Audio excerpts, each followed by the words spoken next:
Anandamayi Chaitanyamayi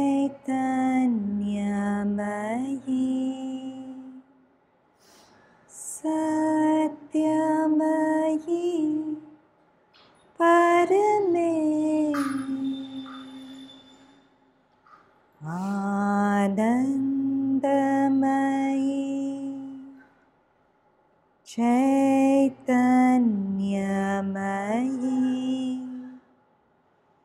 Satyamayi Parame Anandamayi Chaitanyamayi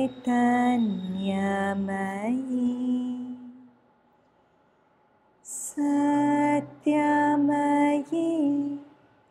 Parame Satyamayi Parame Satyamayi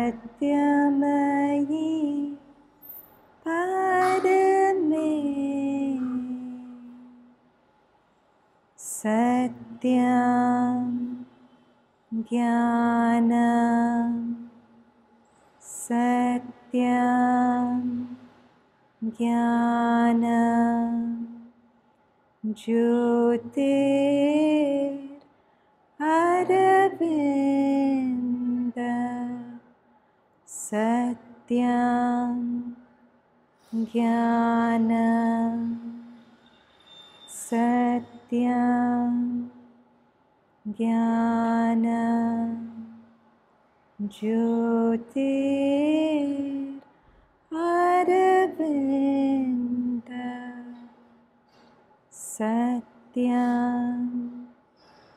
Jnanam Satyam Jnanam Jyotir Aravinda.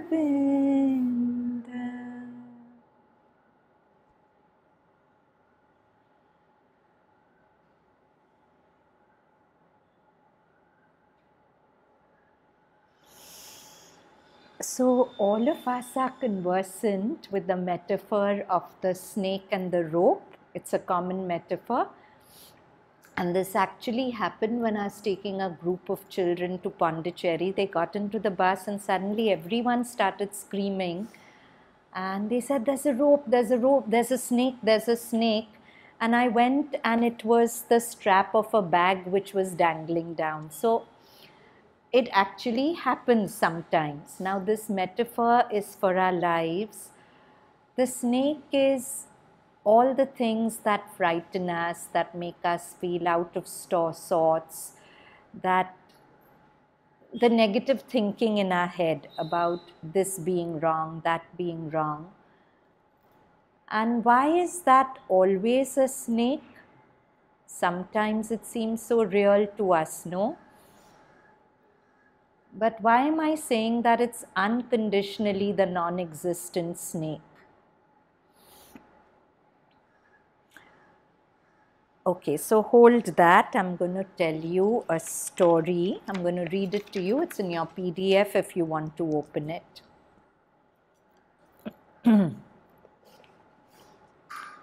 So these are words of John Klein. Do you know the story told by the Sufi saint Mullah Nasruddin? I adapt it a little at each telling.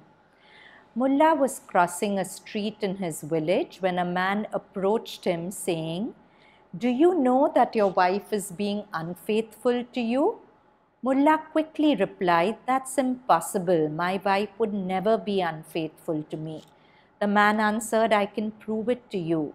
At midnight tonight, she has a rendezvous with her lover under the fig tree at the edge of the village." Mullah was very upset and, anticipating a duel with his wife's lover, went to buy a pistol. All day he practiced and thought about the fight, and at 11 in the evening he went to the fig tree in a terrific state of mind. He climbed into the tree and, being a very passionate man, leapt from branch to branch in the frenzy of jealousy and anger. He pictured his wife in his lover's arms and practiced from every angle the blow he would deliver his rival. At 10 minutes to 12, he listened carefully but could not yet hear anything. At 5 to 12, he was in a state of unbearable agitation and expectation. At 3 minutes to 12, there was still no sound of them and every nerve in his body was on edge. At 12 o'clock, he was as unmoving as a tiger about to pounce on its prey.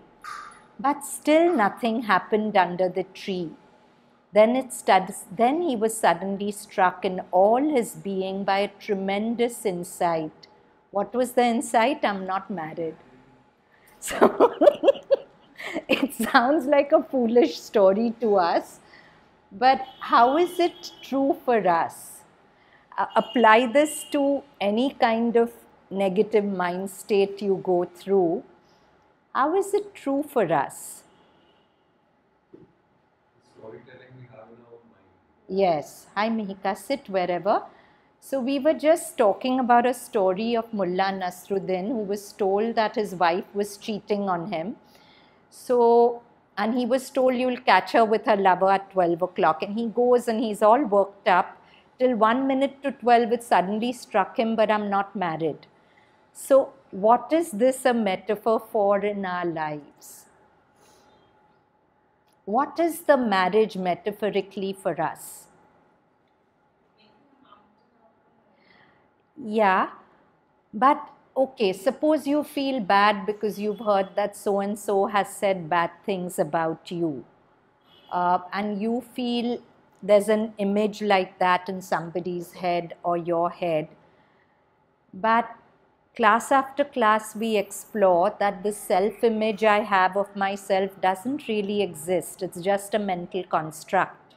If that image itself doesn't exist, then whatever I'm told about it is like telling an unmarried man your wife is having an affair, right? You understand, all of you? So whatever we are told about ourselves by others or by our own thoughts is that voice in your head telling you things that are non-existent. So we come back to the metaphor of the snake and the rope. You think there is a snake in the rope, and that snake in the rope are all the stories you make up about yourself or about the world. But actually there's no snake there, it's just a rope. In our ignorance, and Vedanta calls it adhyaropa. Adhyaropa is superimposition. We superimpose a snake on a rope, and that snake is the cause of all our miseries, right? So the title of today's talk is Mindfulness and Heartfulness.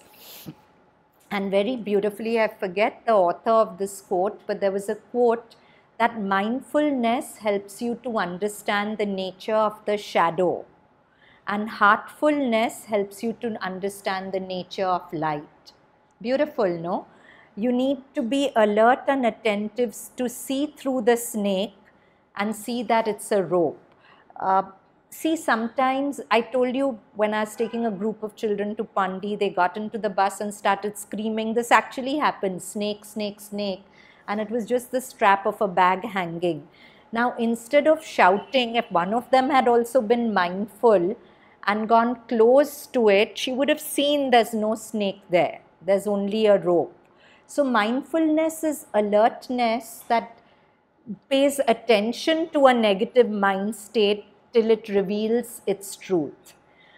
But heartfulness, it's like one way is mindfulness, right? You keep looking at the rope, at the so-called snake, till you see it's only a rope. Another way is, suppose the light is dim, you'll get a torch and shine it, right? That light metaphorically is our own light, the light of our consciousness. So in yoga, we need to encourage both mindfulness as well as heartfulness. So we've done this Mullah Nasruddin story, and John Klein, the author, was asked, what is the significance of the man in this story? The man takes Mullah, John Klein answers, the man takes Mullah for married and Mullah accepts this unquestioningly. The man is society which takes you for the body-mind. If the man who tells him that your wife is having an affair represents society which takes you for the body-mind. Every man is second-hand information, hearsay, the taken for granted so-called common sense. Makes sense, right? Now Sri Aurobindo says, in acceptance lies responsibility. Now there's a beautiful commentary on this by M.P. Pandit, who was Mother's secretary. This line from the letter of Sri Aurobindo struck me rather deeply this morning. This is the essence of karma. What was the line? The line was, in acceptance lies responsibilities. Whatever the strength of the universal forces, unless one accepts and participates in them, one is not responsible. What he's saying, before I continue, he's saying that your thoughts are a streaming from universal nature. We've explored earlier that Sri Aurobindo was told this, right? That no thought is yours. All thoughts come to you from outside. Just don't let them enter. So Sri Aurobindo says this is true for all of us. No thought is our own. It comes to us from outside. But the moment we accept the thought, we make it mine, we start building stories around it, we assume karmic responsibility for the thought. The moment we make our thought ours and there's a reaction to it, we generate samskaras and karma. But if we don't accept it, nothing happens, it comes and goes. So that's what he's saying. The impact does not produce a karmic consequence unless the person accepts and acts on it. Take, for example, hostile thoughts. It is common in the early stages of sadhana to get disturbed by the bad thoughts. When these thoughts come into the mind, one feels guilty, remorseful, and depressed. But the fact is that they come from the universal atmosphere and enter the mind. If one does not react positively or negatively, either by way of acceptance or getting upset, they go away. One is not responsible for them unless one accepts and harbors them. This is so freeing, no? Sometimes we feel we are such a bad person because we think negative thoughts about people, about life. But so liberating to recognize that thoughts are just coming from outside. And if I don't make them my own, they'll really have no impact on me and no karmic consequence. So there's a line in Savitri which says, the soul can accept it, the soul can refuse, then it is free. There's a beautiful passage, Savitri, page 458. Fate is a balance drawn in destiny's book. Man can accept his fate, he can refuse. What is the machinery of fate? We think fate is what happens to us, but fate is not what happens to us. Fate is determined by our inner response to what happens to us. That's what generates future samskaras and consequences. We've taken this example very often, that suppose you're going to have an accident, and like the aeroplane story, if you're in a complete surrender, nothing will happen. Not even the plane which is about to crash will crash. If you're frightened and you pray, you may get hurt, but you will be saved. But if you don't only pray and you give in to fear, then the same accident could lead to much direr things. So the bad weather happened, the plane rumbled, but finally what destiny the course of the flight took depended on the inner response. So that's what he's saying. Fate, man can accept his fate, he can refuse. Something negative has come as a trigger from outside. How you respond to it, are you accepting it? If you accept it, you're taking responsibility for it. There'll be a karmic consequence. But are you anchored in peace, calm? Last time we did that beautiful line from Savitri. Calm is the self's victory overcoming fate. Gem of a line. When terrible things happen, suppose that's fate. But if you're connected to yourself and you remain calm, then the crisis passes and you remain unscathed. So calm is self's victory overcoming fate. So here he says, man can accept his fate, he can refuse. Even if the one is God, maintains the unseen decree. Decree is the law, the karma. He writes thy refusal in thy credit page. So beautiful this is. Suppose something negative has happened to you and you may succumb to it, but you've tried not to succumb to it. Even that earns you a brownie point. Even that will somehow mitigate the karmic consequences that come to you. Okay? So fate is balance drawn in destiny's book. Man can accept his fate, he can refuse. Even if the one maintains the unseen decree, he writes thy refusal in thy credit page. You get a brownie point. For doom is not a close, a mystic seal. Arisen from the tragic crash of life, arisen from the body's torture and death, the spirit rises mightier by defeat. Its god-like wings grow wider with each fall. Its splendid failures sum to victory. So, failure is a man-made concept. No, it's a conditioning. Actually, in life, there's no failure. There are just experiences, and all those experiences finally sum up to victory. So, in the realm of the spirit, this is such a beautiful line. Man's splendid failures sum to victory. They add up to victory. And in that sense, they are not failures in the first place, isn't it? Yes? We always look at failure as a material thing, job or relationship or whatever. But supposing it's an inner failure in the sense that supposing it's a question of whether you have to be courageous or not able to be courageous, then isn't that failure? Not even that is really a failure, because again in Savitri there's a beautiful line. The supreme diplomat, that's God, makes our fall a means for a greater rise. So you weren't courageous in that moment, but that will serve as fuel for a future courage. Because this whole matrix of God works in a way that you can't really fail. Because he, the supreme diplomat, makes our fall a means for a greater rise. So now we come to this lovely passage from Savitri. It's page 539. It's talking very scientifically about thoughts, about our interaction with thoughts. Okay? So it says, in our unseen subtle body is the energy body around us, thought is born. We think it's born in the brain, but Sri Aurobindo's writing, in our unseen subtle body, thought is born, or there it enters from the cosmic field. Clearly he said it comes from outside. This too she that is Savitri, this is describing her experiences.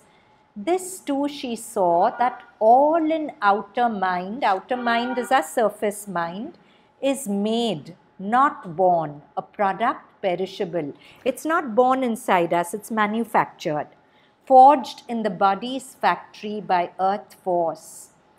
This mind is a dynamic small machine producing ceaselessly till it wears out. When your brain dead due to illness or death, then it wears out, with raw materials drawn from the outside world.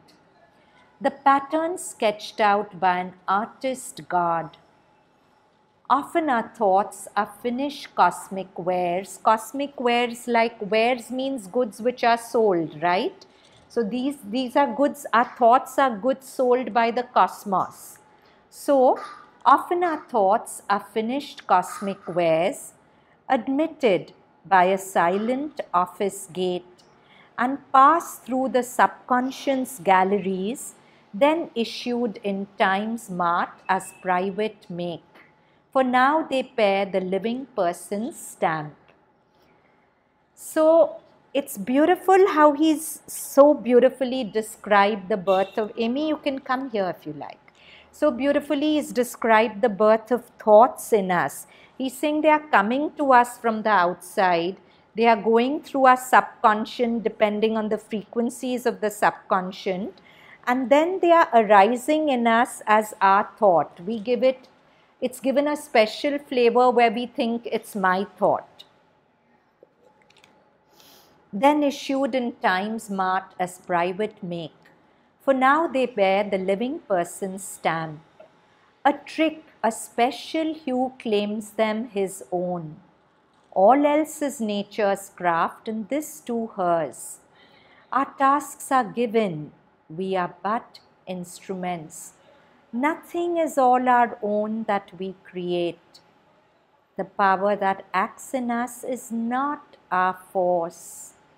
Last time we talked about humility, right? That real humility is humility before the divine. When we can really acknowledge that nothing I do is really my doing. I did it because the grace worked through me, the good, the bad, the everything. The power that acts in us is not our force.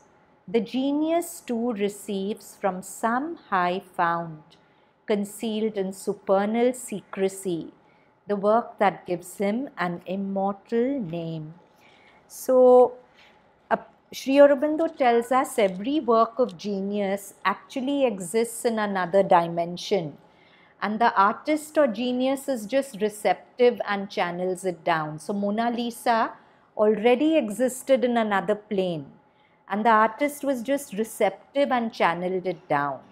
So, in fact, we discussed this in Pandi when we were there, that intelligence has nothing to do with your IQ, it's to do with how receptive you are and how much of the higher light you can receive and channel through you. So that's what he's saying here. The word, the form, the charm, the glory and grace are mission sparks from a stupendous fire. The stupendous fire is God. Whatever we received are mission sparks. They are mission to do this or that in us. Our mission sparks from a stupendous fire. A sample from the laboratory of God, of which he holds the patent upon earth. We in our illusion think we hold, you can sit on the chairs there if you like. We in our illusion think that we have the patent to our writing, to our art, to our music, to our singing. Mihika, if you need a backrest, we'll make place for you. Okay. But what Sri Aurobindo is saying in these lines is that for every great work, the patent is only God's. But we in our illusion think it's ours. So, a sample from the laboratory of God, which he holds the patent, of which he holds the patent upon earth, comes to him wrapped in golden coverings, comes to the artist or the genius. He receives it from above, it comes to him in golden coverings. He listens for inspiration's postman knock, that is the artist, and takes the delivery of the priceless gift. The priceless gift is the inspiration. A little spoilt by the receiver mind or mixed with the manufacture of his brain. When least defaced, then it is most divine. Although his ego claims the world for its use, man is a dynamo of cosmic work. Nature does most in him, God the high rest. Only his soul's acceptance is his own. This independent, once a power supreme, self-born before the universe was made, accepting cosmos, binds himself nature's serf his slave, till he becomes her freed man or God's slave. So, how are we slaves in the hands of nature? When we are in our current state, we are miserable because we are slaves in the hands of nature, right? What is nature? Nature here is not just trees and flowers. Nature is Prakriti, generically speaking. It's the thoughts, it's the emotion, it's our nature flowing through us. That's nature, that's Prakriti. Now, we just discussed that Sri Aurobindo tells us that no thought is really your own. It comes to you from outside, and the whole machinery of your consciousness gives it to you, and you think it's your thought. And Sri Aurobindo writes, with acceptance comes responsibility. If we believe this thought is mine, then I start reacting to it. If it's a bad thought, I'm a bad person, or that one's a bad person because he said this, that, whatever. But if I don't accept that thought, if I see it just as part of the machinery of nature, like I took a group of children to Pondicherry recently. The very first day, I was so amazed. Some kids said that their thoughts were already less, or they said that we don't know how, but thoughts are coming, but they are not affecting us somehow. Because without their knowing it, the atmosphere of Pondicherry had supported them to step out of thought. They had naturally tuned into this thing of not accepting the thought without being told. Nobody had told them this. This came to them from their own experience. So they were coming to a poise where they are not accepting. And if they are not accepting the thoughts are just flowing past, and you're not making it your own. So when I do that, and when I can do that in a sustained way, I'm not a slave to nature anymore. Otherwise, if everything nature suggests to me, nature is the machinery of my thoughts and emotions, I keep reacting to it, I'm a slave. I can be sitting perfectly happily with friends, and one negative thought, this happened, then blah, blah, blah, my mood is gone. I'm not free, right? So Sri Aurobindo is saying this, accepting cosmos binds himself nature's slave. In this state we are nature's slave till he becomes her freed man. What the children experience in Pondi little bit was the freedom from slavery to nature, till he becomes her freed man or God's slave. Now we'll come to why he's saying God's slave in a bit. So this is, the title of our talk was Mindfulness and Heartfulness. Mindfulness helps you to see the nature of ignorance, of your bondage to thought, and heartfulness makes you see the nature of your light. Now coming back to what I told you about the children in Pondi, nobody had told them anything about thoughts. There was no education given. But why were they able to not be affected by thoughts? Because without them knowing it, they were tuning into the light that they are behind the thoughts. By light, I don't mean it's something physical that you can see. Light is the light of consciousness. Light is awareness. So the atmosphere naturally supported that light to come forward. Normally, I told you this even last time, there's thought in the foreground, and there's the light of awareness, the observer in the background. And normally we are so entangled in this that we are not aware of this at all. But if this starts shining, then automatically we are less bound to this. Because the nature of this is peace and joy. You think you're feeling peaceful because you're not being affected by thought, but you're feeling peaceful because you've tuned into that in you which is naturally peaceful and joyful and which is not being affected by thought. Are we on the same page? Yeah.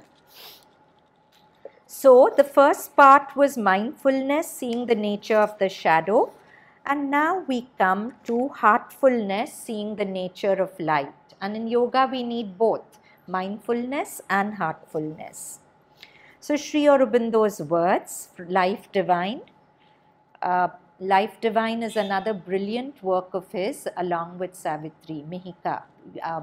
So he's written 3 great works, Life Divine, Synthesis of Yoga and Savitri. This is Life Divine. Of course, he's written many others also. For if we examine carefully, we shall find that intuition is our first teacher.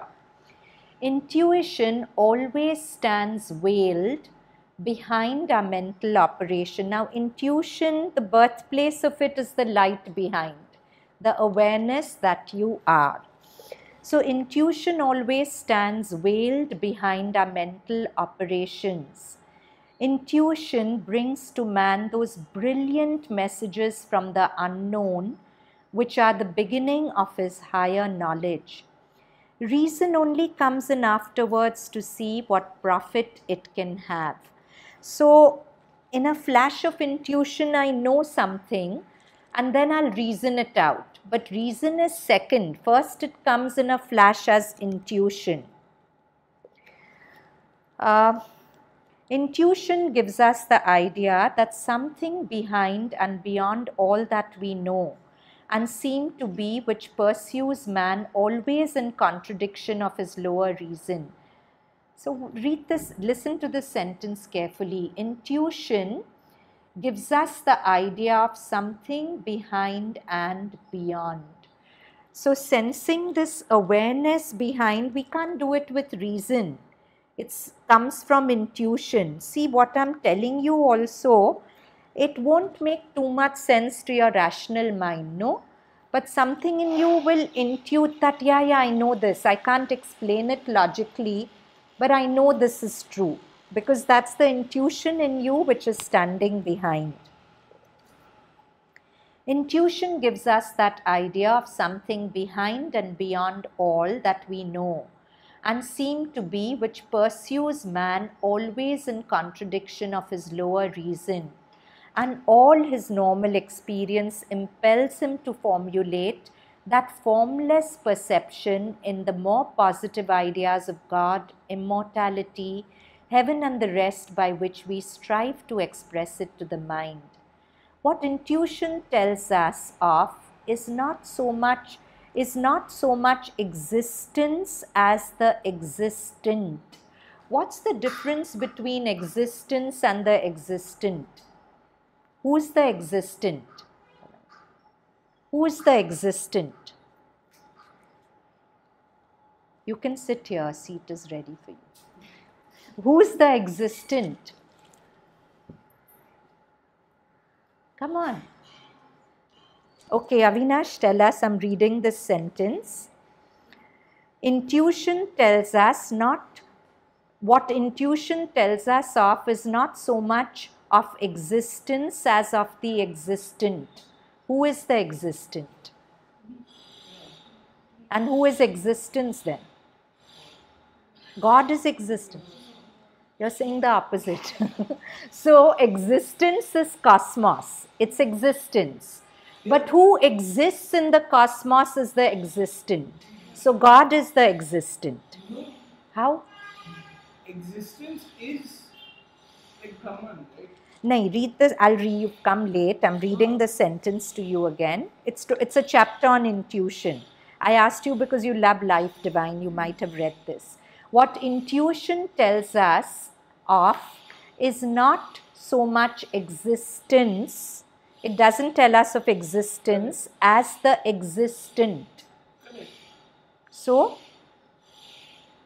intuition tells the existent is the light which pervades everything, the God. It's the eternal existent. It's the permanence behind the changing forms of existence. Okay?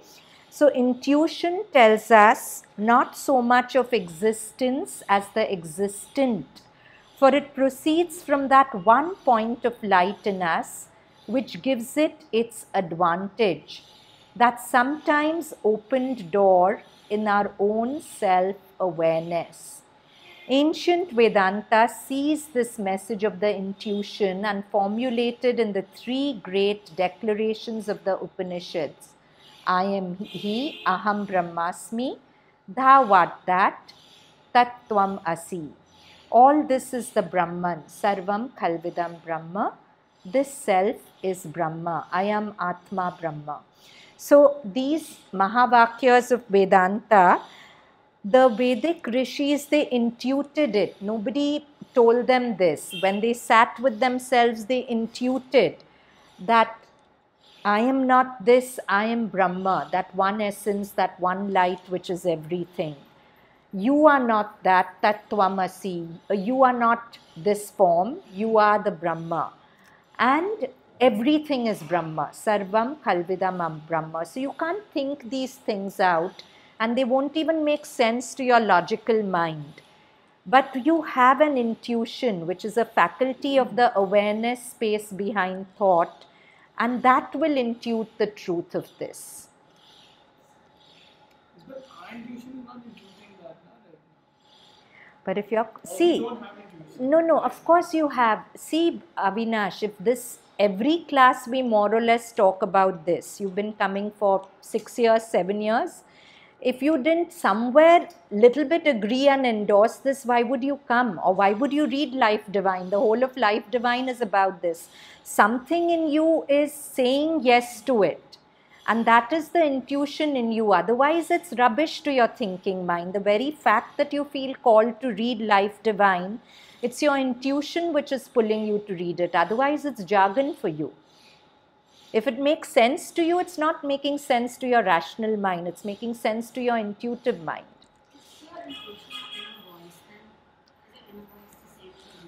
It's a sensing. It may not even be formulated in thoughts, but it's a sensing. My mom used to say that.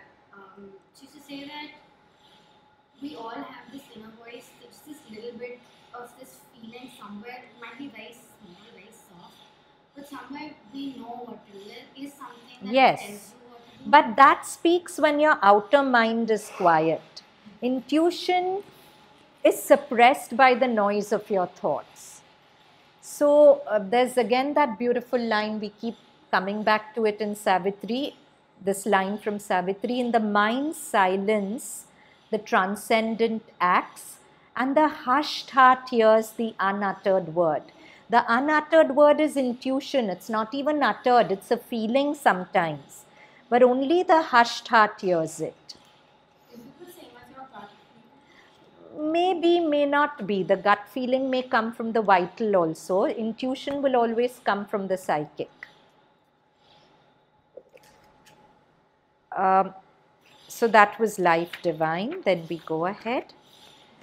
This is from Synthesis of Yoga, page 72. The first necessity in yoga is to dissolve that central faith and vision in the mind, which concentrated on its development and satisfaction and interests in the old externalized order of things. So, Sri Aurobindo is saying we have a central faith and vision that we must develop our satisfaction. We should live for things that make us happy, run away from things which make us unhappy. We must break the faith that the world outside is dependent for our happiness or unhappiness. That's our central faith, right? So Sri Aurobindo is saying the first necessity is to dissolve that. It is imperative to exchange this surface orientation for the deeper faith and vision which see only the divine and seek only after the divine. So Sri Aurobindo says that faith is not only a quality of your surface mind. Your surface mind believes whatever your thoughts tell it. This one's bad, this one's good, I am this, I am that. But he says deep in your heart, where your light is, where your psychic being is, there is a knowing. And he calls faith that knowing. That, you know the story I told you about Mullah Nasruddin, that you're not only married. That man who was told his wife is having an affair and he gets all hyper till it strikes him as an act of intuition that I'm not only married. So that's the story of us. Our mind is painting many scenarios and many pictures for us to disbelieve those pictures and come home to this faith that all is God. Whatever I'm thinking, feeling, seeing, touching is that light, is God. So he's saying our central faith has to change. The next need is to compel all our lower being to pay homage to this new faith and greater vision. Lower being means our external being. We know this deep inside, but it's not percolated to our surface. All our nature must make an integral surrender. It must offer itself in every part and every movement to that which seems to the unregenerated sense mind so much less real than the material world and its objects. So the light of God is not real to our seeing, right? It's so much less real to our seeing than everything else we are. So obviously we'll believe more what we tangibly see than what we don't see.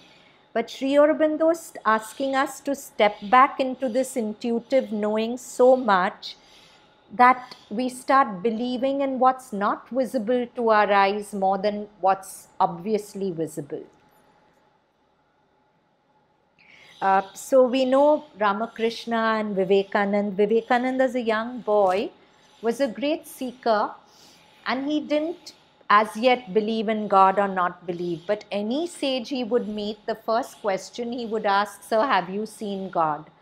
And the sages would sort of not know what to really answer. But when he met Ramakrishna, who he accepted as his guru later, Ramakrishna Paramahansa, first question he asked him, "Sir, have you seen God?" And Ramakrishna said, "Yes, I see and talk to God in a more tangible way than I see and talk to you." And that was, for him, it was the reality. If you read Ramakrishna's biography, you see that what he's saying is the truth.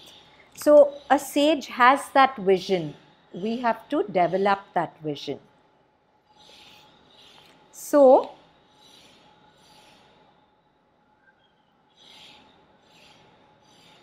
this is no easy task, for everything in the world follows the fixed habit which is to it a law and resists a radical change. And no change can be more radical than the revolution attempted in integral yoga. Everything in us has constantly to be called back to the central faith and will and vision. Every thought and impulse has to be reminded in the language of the Upanishad, that is the divine Brahma and not this which men here adore. So this is a recurring refrain in Sri Aurobindo's writing, and he says it's central to his yoga to have this constant smaran, remembrance that all is God without exception. Not what is visible to me, not what my mind thinks, but everything is God. Every thought I think is a streaming of God. Every emotion, this body, people I see, everything is God. So now this is John Klein again, the next one. Somebody asks John Klein, "But I'm having tremendous difficulties in my life and find that I cannot accept them as you say. How can I handle this conflict?" So John Klein replies, "From the moment you explore the proper meaning of the word surrender, you will taste real freedom. Because surrender frees you from the object, the feeling of depression and conflict. And at the same time, it points to the openness itself.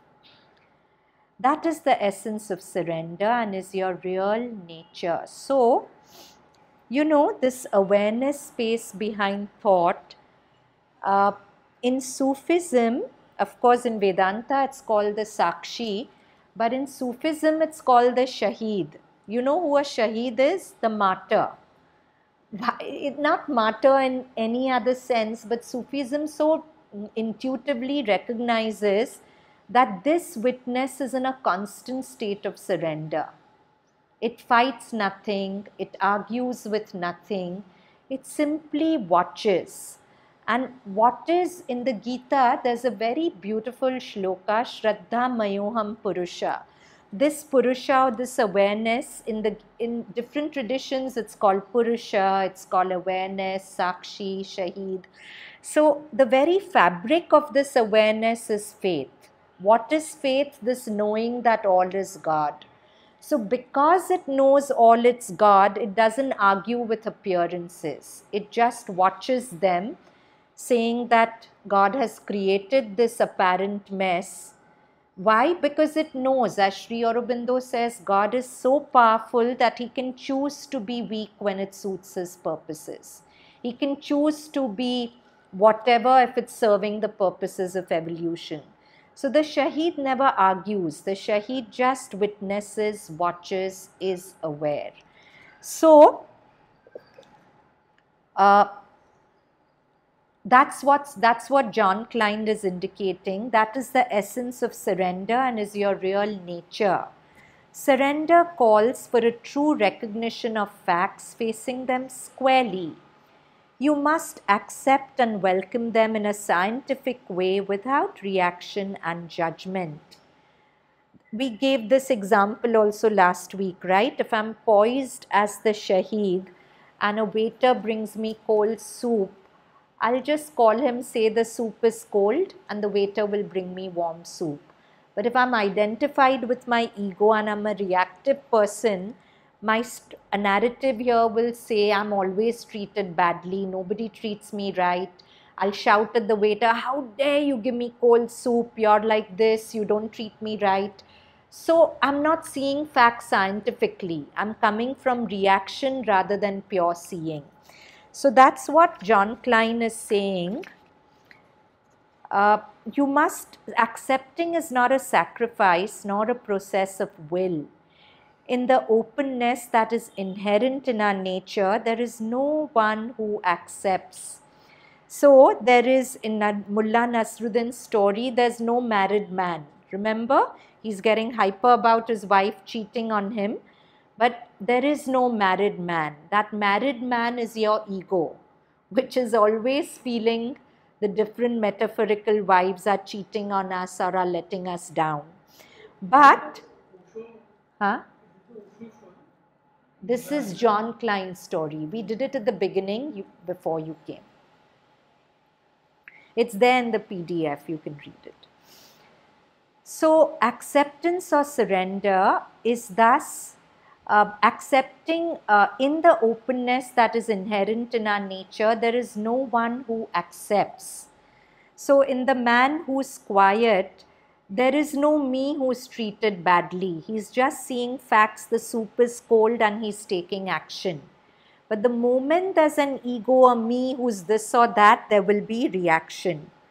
Acceptance or surrender is thus passive in its absence of a director and active in that one remains supremely awake and alert, ready for what presents itself. This silence is simply waiting without the anxiety of waiting. And then this openness, the highest intelligence operates. So, normally when we are in a negative mind state, what typifies the negative mind state? Impatience. We want the negative mind state to go at any cost, isn't it? We'll do whatever we can. I don't want to feel this. I don't want to think this. Let it go away. I'll call a friend. I'll do yoga. I'll do whatever. So there's impatience, and I'm spending all my energies resisting that mind state. But instead of resisting it, if I wait, if I pause, if I watch, if I have the grace of being taken back to the awareness space, in that awareness space, there is no impatience. You can watch that negative mind state without the impatience that when will it go. Because intuitively you know it's going to go. You don't have to do anything to make something which is anyway going to go away. You intuit it's a passing state and you have the patience to wait and watch it instead of making it stronger by resisting. Whatever you resist persists, right? So instead of wishing it away, if I can just breathe, I tell myself it's going to pass, I witness it, you'll see it'll go away, and much faster than if you tied yourself up into knots to make it go.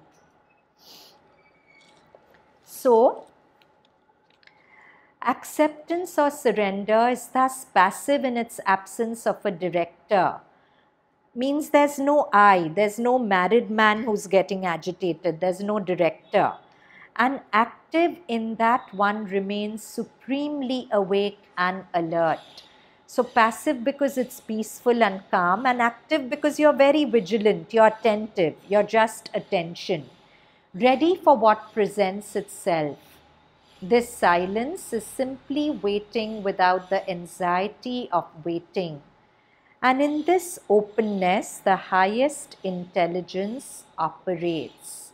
So when you're with awareness, you're simply waiting without the anxiety of waiting. And when you're like that, the highest intelligence operates. Be aware, take note of the reflex to fight, suppress, change, reform, or sublimate a problem. Whenever you're in trouble, your reflex is to fight, suppress, change, reform a problem. That will only lead you deeper into conflict. In non-acceptance, you stay involved in the object, bound to it. The appropriate solution to a problem can only appear in the absence of the ego. See, going back to Mullah Nasruddin's problem, when did his dilemma end? When the married man was exposed to be unmarried. In other words, the noise in his mind stopped. Then he saw facts as they are. So, the appropriate solution to a problem can only appear in the absence of the ego, the perpetrator of likes and dislikes. The ego often shuns the solution that presents itself, saying, I don't like it. It does not give me pleasure. It is important to watch that when a solution appears, the ego does not steal it and hide it. We've seen this often, right? When there's a problem, we get an idea, but the mind will say, no, not this. Whereas if I'd acted on it, it would be exactly what was needed to be done.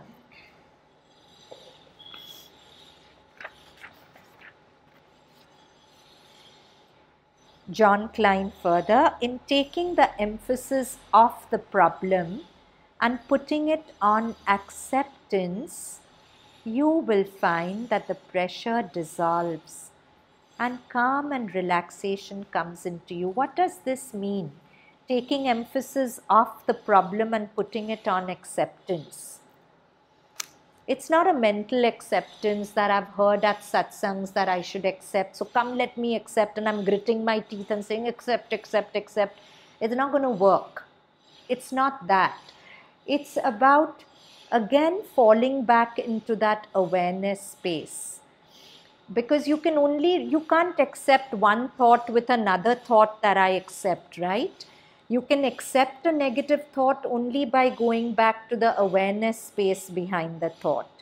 And then when you pay more attention to that awareness than the agitating thought, then the mind naturally becomes quieter.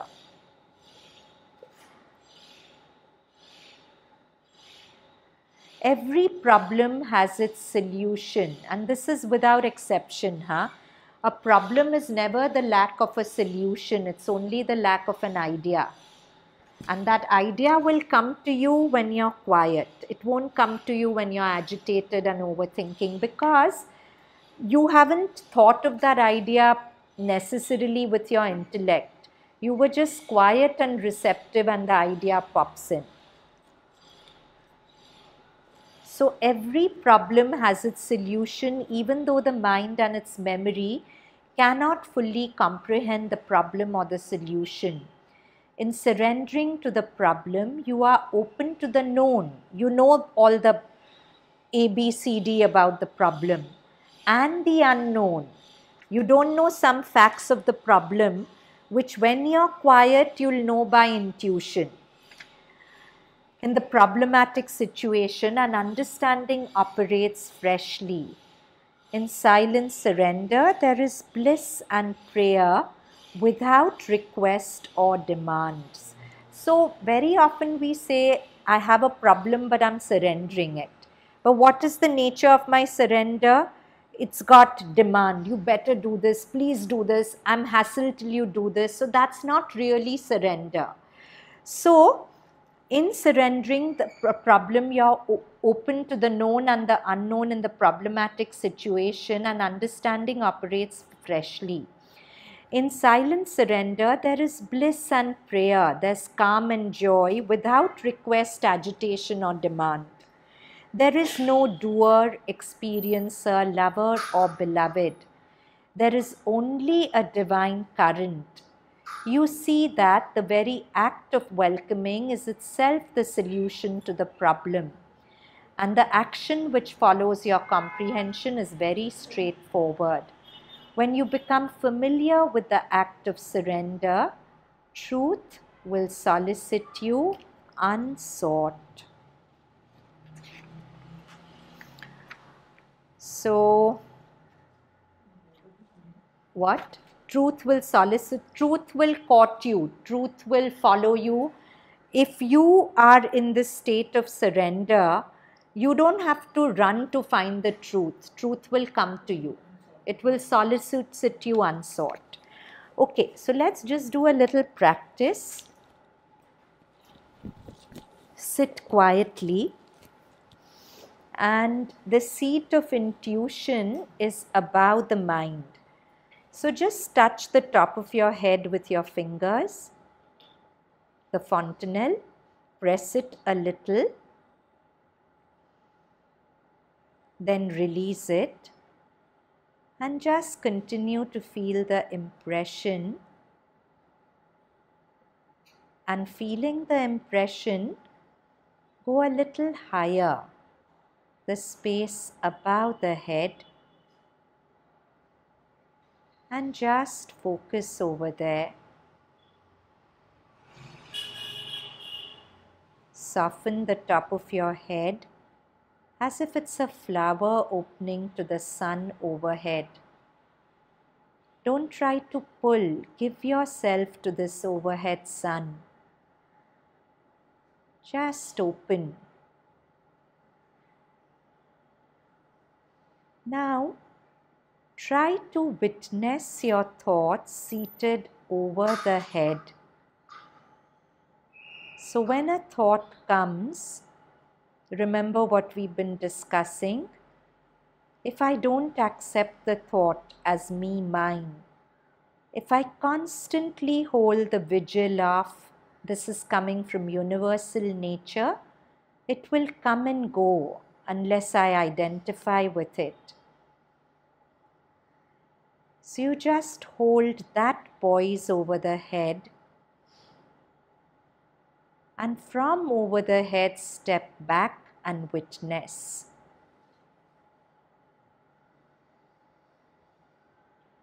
Just 2 minutes on your own.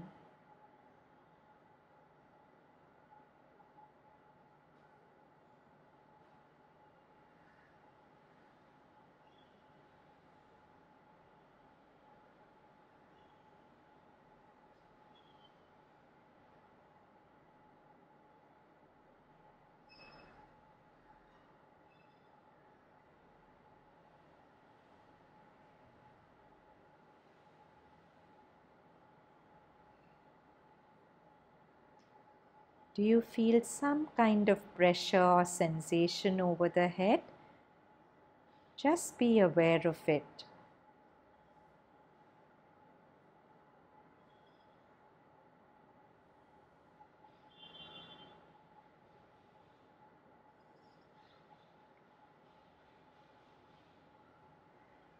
And keep your attention over the head as I say these lines from Savitri. See the effect of these lines on the overhead space. An innocent and holy ignorance, adored like one who worships a formless God, the unseen light it could not claim nor own. In a simple purity of emptiness, Her mind knelt down before the unknowable. All was abolished save her naked self and the prostrate yearning of her surrendered heart. There was no strength in her, no pride of force. The lofty burning of desire had sunk, ashamed a vanity of separate self. The hope of spiritual greatness fled. Salvation she asked not, nor for a heavenly crown, nor a heavenly crown. Humility seemed now too proud a state. Herself was nothing, God alone was all. Yet God she knew not, but only knew He was.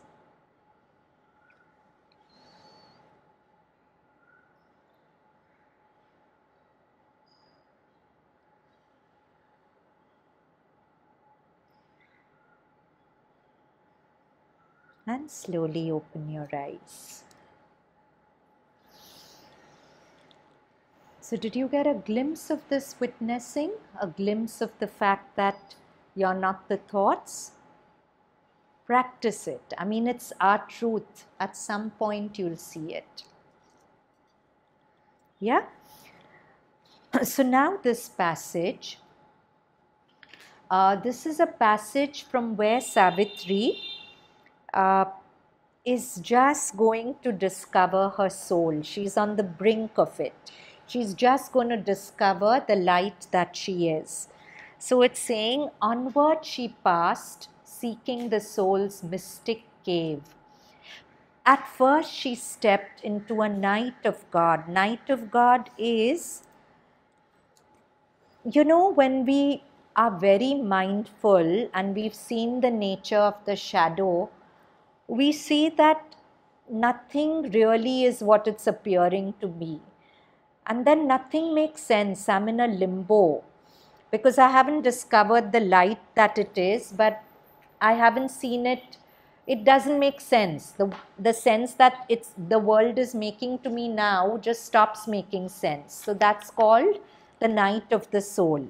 So at first she stepped into a night of God. The light was quenched that helps the laboring world. What is the light that helps the laboring world? The light of our thoughts. She had become silent. Thoughts help the laboring world to understand, but thoughts were of no help to her. The light was quenched that helps the laboring world. The power that struggles and stumbles in our life. This is thought, no? It's the power that stumbles and struggles in our life. This inefficient mind gave up its thoughts. It recognized that the mind is inefficient. It gave up its thoughts. The striving heart, its unavailing hopes. All knowledge failed and the ideas forms. And wisdom screened in awe her lowly head. All the wisdom that Savitri had accumulated, she recognized that it won't lead her to the truth. So wisdom screened in awe her lowly head, feeling a truth too great for thought or speech. That's why in the Vedas this truth is called anirvachaniya, ineffable, can't be spoken, can't be worded. Feeling a truth too great for thought or speech. Formless, ineffable, forever the same. An innocent and holy ignorance, adored like one who worships formless God, the unseen light she could not claim nor own. So her mind is described as an innocent. Why has he used the word innocent? What makes us not innocent?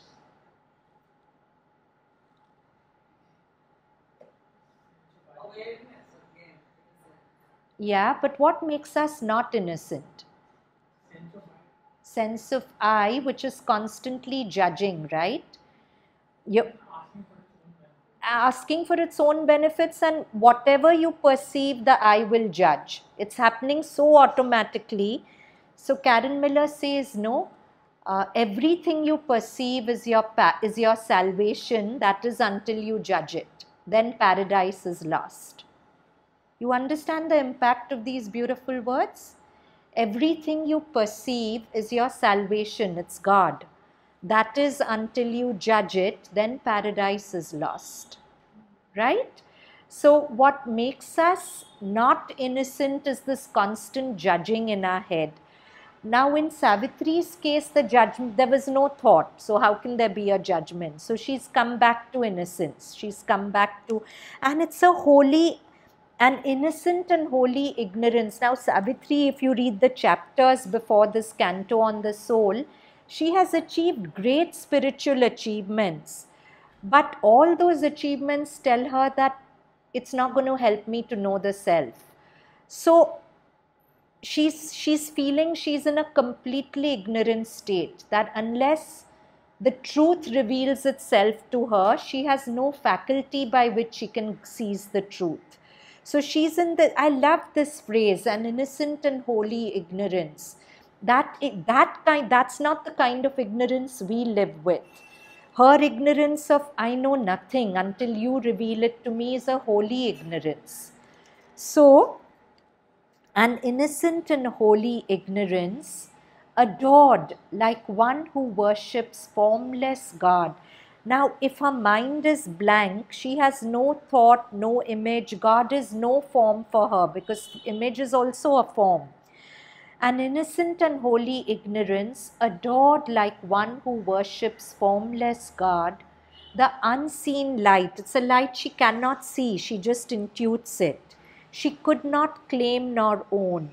See, when we love a formed God, we make claims to it, right? You're my mother, you have to look after me, you have to give me preference over others, or however we humanize God. But she's reached a point where all that is gone. So she's saying the unseen light she could not claim nor own. She could not say it's hers or own. In a simple purity of emptiness, what was she empty of? Thoughts, the married man, the ego. She was empty of all that. In a simple purity of emptiness, her mind knelt down before the unknowable.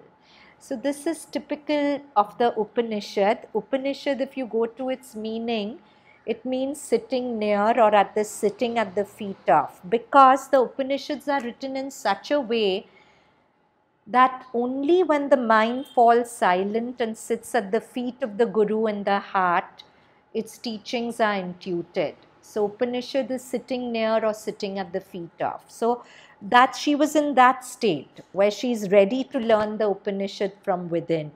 Sri Aurobindo writes, right, that the supreme shastra of his yoga, of integral yoga, is taught by the Jagat Guru seated in the heart of every being, unfolding the eternal Veda from within. And it's so beautiful that in our Upanishads it's written that if you collect all the knowledge of the Upanishads and put it on one side and you compare it to the wisdom in the human heart, the latter will be more. So all that we know as knowledge and potential exceeds all the knowledge of the Upanishads. You should respect yourself for that, if nothing else. Let anyone say anything to you, but you have all this inside you.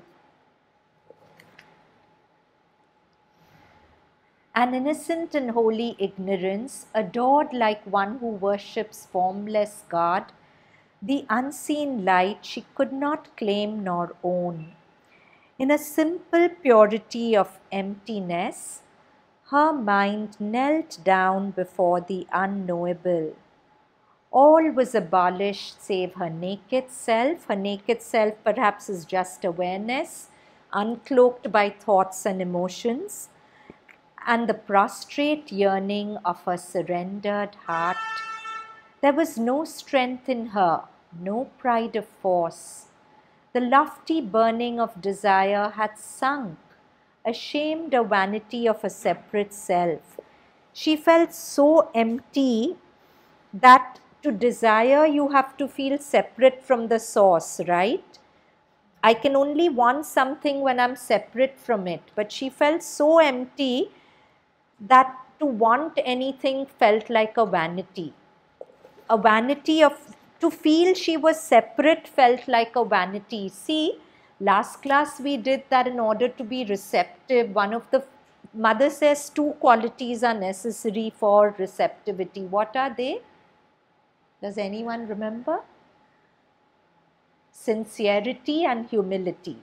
Why humility? Because so long as I feel I'm doing, I will meditate, I will receive, that very effort gets in the way. But if you really become, and what mother's given the most beautiful definition of humility, she's saying true humility is humility before the divine. When you recognize that I couldn't even lift a finger without the divine helping me. So whatever I'm doing, it's the divine doing through me. So Savitri had reached such a point of receptivity and so humility that to feel separate from the source was like feeling vain and arrogant for us. For us, arrogance is feeling better than somebody else. But for her, to feel separate from the divine itself was arrogance, was itself vanity. So, the lofty burning of desire had sunk, ashamed a vanity of separate self. The hope of spiritual greatness fled. She didn't even have any ambition to be spiritually great. Salvation she asked not, nor a heavenly crown. She didn't even want nirvana, moksha, nothing. Humility seemed now too proud a state. Herself was nothing. God alone was all. Yet God she knew not, but only knew He was. She only wanted God, but she didn't even know what she was wanting, because we know through our thoughts. She had no thoughts, so she didn't even know what she was wanting. Yet God she knew not, but only knew He was. So now there's this poem. Long you allowed this one, the vanity of a separate self. The poet is addressing the Supreme. Long you allowed this one, the vanity of a separate self. To feel separate is actually a spiritual vanity. In Vedanta, it's said that the only sin in Vedanta is duality. To feel separate from the source is the only sin. There's no other sin. So, long you allowed this one, the vanity of a separate self, the self-imposed prison of an individual existence. Then was glimpsed the veiled mystic downpour. So poet in his inner vision saw grace as rain constantly drenching existence. It's not a rain which comes and stops. It's like a rain of grace which is pouring over existence all the time. And that rain not only wets existence, but it's a magical rain which makes existence do whatever it needs to do. So in the vision, the poet saw this. So the poet is saying, then was glimpsed the veiled mystic downpour, drenching existence in a constant rain of grace. Seen, and when he saw that rain of grace, which is actually doing everything in existence while each ego thinks it is doing, seen the abysmal unreality of that prison. Which prison? The prison of a separate individual existence. The eye is humbled into emptiness and discovers its impersonal fullness. Glimpse the mechanism of this occult rain. Occult is hidden. So glimpse the mechanism of this rain of grace which is drenching existence through all eternity, doing all, moving all. This one, that is the ego, can do naught else than to sit still and bask in it.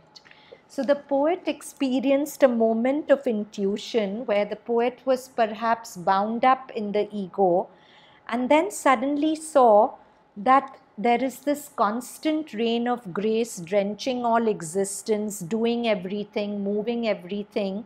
There's no ego which is doing. So then the poet says that once this rain of grace was seen, what could I do but just sit still and bask in it? There was nothing for me to do. Everything was being done anyways. Now the third part. The first part of our PPT was mindfulness, exploring the nature of the shadow. Second part was heartfulness, which explores the nature of the light. The third part is, why does light need to cast a shadow?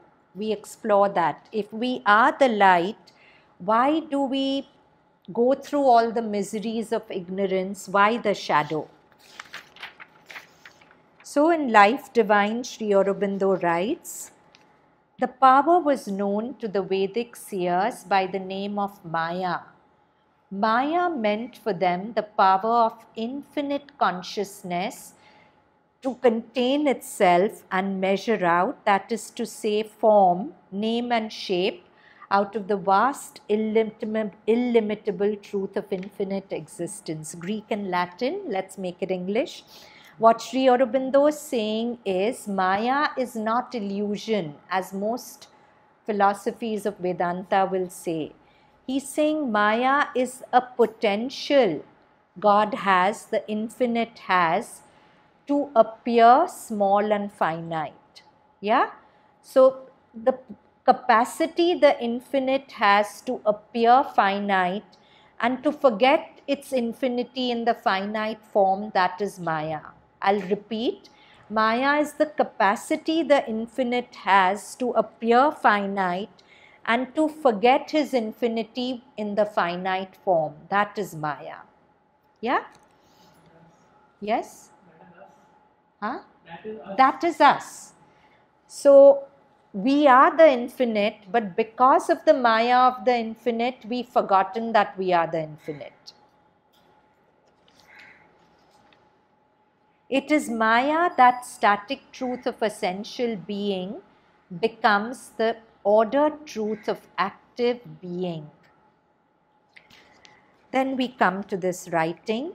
At each moment, the million-bodied one. In Savitri, the phrase for God is the million-bodied one. It's one in a million bodies.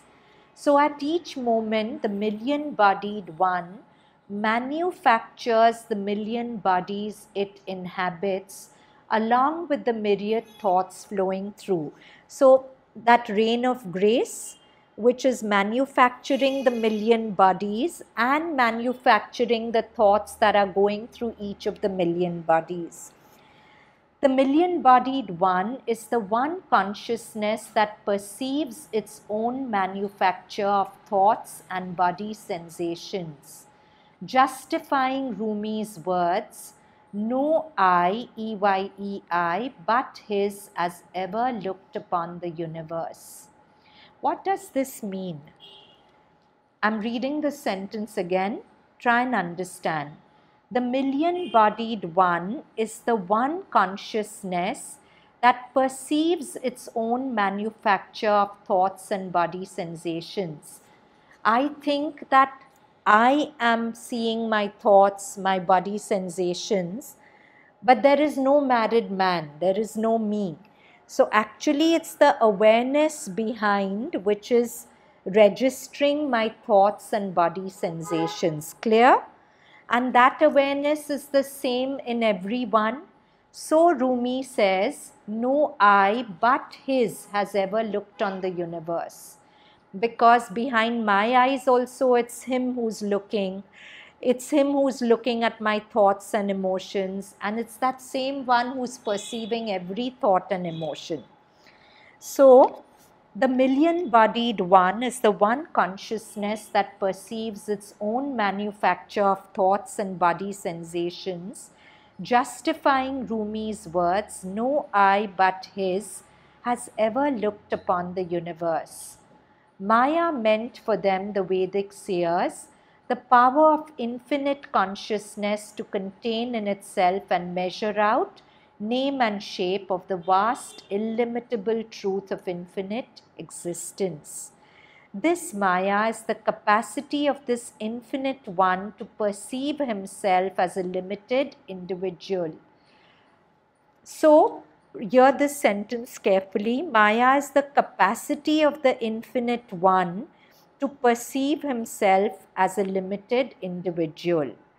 Because there is perception of body sensations and thoughts, there is birth of the great mirage, the sense of an individual who perceives.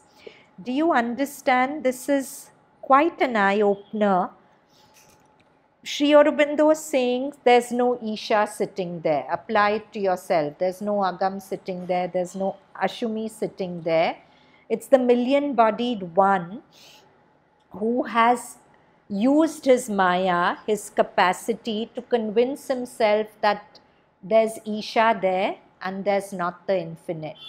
Now this million-bodied one is manufacturing the thoughts in Isha's mind and perceiving those thoughts. Isha thinks she's perceiving, but it's that one consciousness which is perceiving. And because there is perception, you feel there is a person sitting here who perceives, right? So every thought is generating for you a sense of I, and I who is thinking this thought. Do you see the mechanism of it? If there is no thought, there's no sense of I. But moment there is perception, because there is perception, you start feeling there's a perceiver. And you feel that perceiver is your ego sense rather than the infinite consciousness that you are. Make sense? So, because there is perception of body sensations and thoughts, there is birth of the great mirage, the sense of an individual who perceives. You're because the sensory cortex in your brain is perceiving the body sensations, you feel you are the body. But it's possible with electrodes to turn off the tactile cortex in your brain. Then you won't feel your body outline at all. Then what will you feel you are? Think about it. You're so convinced you're the body. That's because there are neurons giving you the tactile sense of a body outline. But if I turn off that tactile cortex in your brain and you don't feel your body outline, there's no sensing, then you won't feel you're the body, right? But we still feel like what we feel like in a dream. So now that's what sense deprivation chambers do, no? To give you, I haven't been to one, but I would love to visit one. I think there's one in Bangalore, and if you Google it, I think there's one in Bombay also. Has anyone been inside a sense deprivation chamber? Apparently, they create a whole environment where all your senses are switched off. So it's pitch dark, so even if your eyes are open, you can't see a thing. They create an acoustic environment where there's not one sound. And they turn off, they have various ways of turning off your tactile cortex also, so you don't have a sense of your body outline. So there's no sensory input at all. And of course, you'll have thoughts, but when there's no perception, it will be fascinating to wonder what is the nature of the thoughts, because most of your thoughts are about sense perception. Some are, of course, about memory and the past, but most of your thoughts are about sense inputs. So if you artificially create an environment where there's no sense input, it would be interesting to see what your reality of yourself would be. Isn't this at some level a denial of the fact that you do have senses? Why are we trying to... No, we are just trying to tell you that your senses are tricking you into believing in the existence of a reality, because even when all these senses are not there, you are existing. Whereas you draw your existence from sensory inputs only. But even in the absence of that, you're existing, and that's testified by near-death experiences, right? Where a person dies and brain dead, ears are not functioning, eyes are not functioning. But so many doctors have reported that they die and they come back and they have heard everything that's being talked about in the room, seen everything. How's that possible? Their eyes are shut, their ears are dead. But consciousness doesn't need eyes or ears to hear or see. So the sense deprivation chamber perhaps just gives you a sense of that. It's there in Bandra. But it should be a proper one, huh? Don't just go to any old place. Go to something somebody has been to and recommend. So if you go to it and recommend it, I'll go. Acha. Okay. So, because there is perception of body sensations and thoughts, there is birth of this great mirage, the sense of an individual who perceives. This is the great ignorance remedied by Buddha's teaching. Buddha says this, thinking occurs, but there's no one who thinks. There's no individual who thinks. Sensing occurs, but there's no one who senses. The person, the self-image, is the adhyaropa, superimposition, cast on the impersonal interaction between consciousness, Purusha, and energy, Prakriti. So that's what Isha is, right? She is this interaction of Purusha and Prakriti, which is giving birth to body sensations and thoughts. But the sense of being a person, Isha, is the adhyaropa, the superimposition, the snake on the rope of reality. Okay? This is the metaphorical snake superimposed on the rope. When the snake is seen, as Raman Maharishi says, the rope remains unseen. When you're seeing Isha, you won't see the self. When the rope, the million-bodied one, the self is seen, the snake, the individual I, vanishes. In that seeing is the long-sought liberation. So, this was our PDF. Any questions, anything to share? If not, let's just assimilate our learning.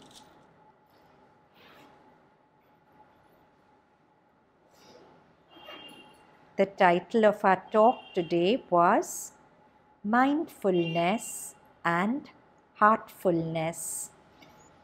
Beautifully said that mindfulness is required to see the nature of the shadow, ignorance, and heartfulness is required to see the nature of light.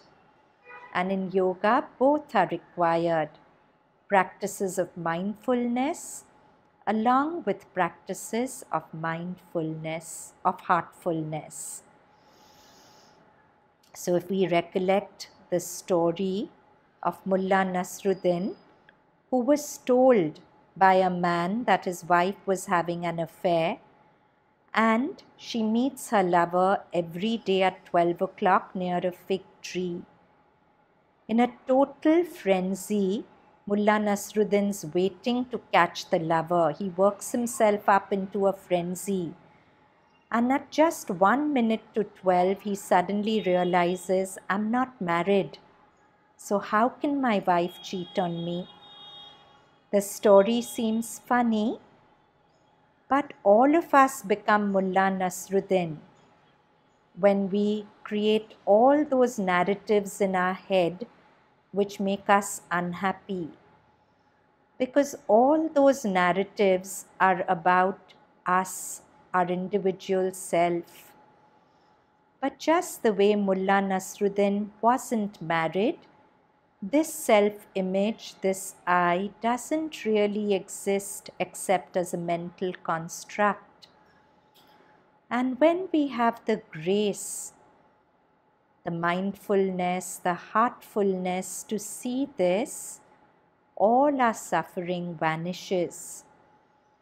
The Sufi would tell you, when you're on the road to the hell of mind states of inadequacy, jealousy, fear, cut short that road by just remembering You do not exist. So what is the fuss all about? You do not exist, at least as the mental image that you think you are. Now, what gives me the sense of existence? The constant stream of thoughts flowing through my head. Sri Aurobindo reminds us that all thoughts come to us from outside. They pass through our subconscious and different parts of our being, and they get a special stamp which makes us feel they are our thoughts. And if we interact with thoughts, accepting them as ours, identifying them with them, then Sri Aurobindo tells us with acceptance comes responsibility. Responsibility is the different karmic consequences of making that thought our own. But if we can step back and see the mind states and thoughts as just that, a stream of nature, Prakriti passing through me, I don't identify with them. I don't call them mine. I'm simply a witness to them. Then I fall back into the awareness space behind thought. And when I touch that awareness space, thoughts naturally don't affect me. They pass by as if outside me. And then I am free of thought. So, I just witness without judgment.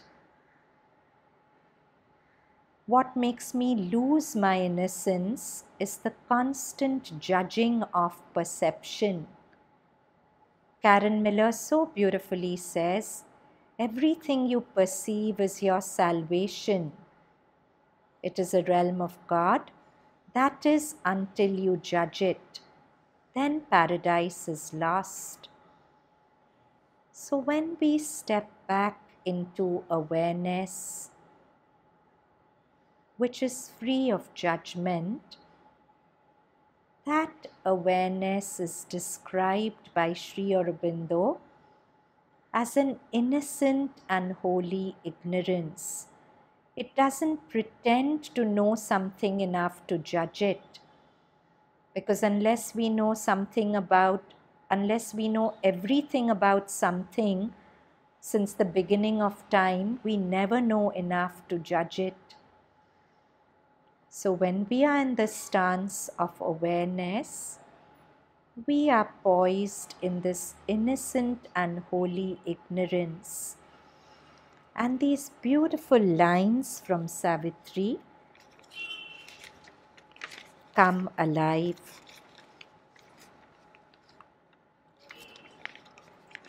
An innocent and holy ignorance, adored like one who worships formless God, the unseen light she could not claim nor own. In a simple purity of emptiness, her mind knelt down before the unknowable. That is the nature of awareness, a mind which is constantly humble, kneeling down before the unknowable, perceiving everything without trying to know it through the clever judgments of the mind.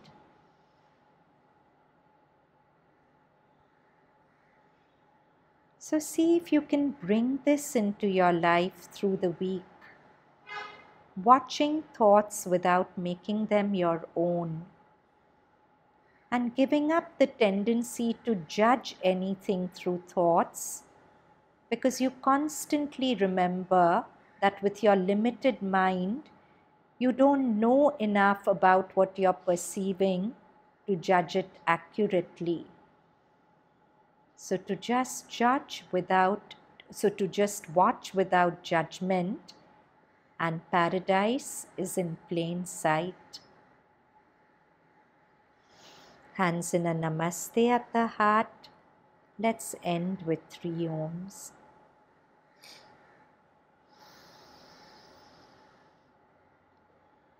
Om.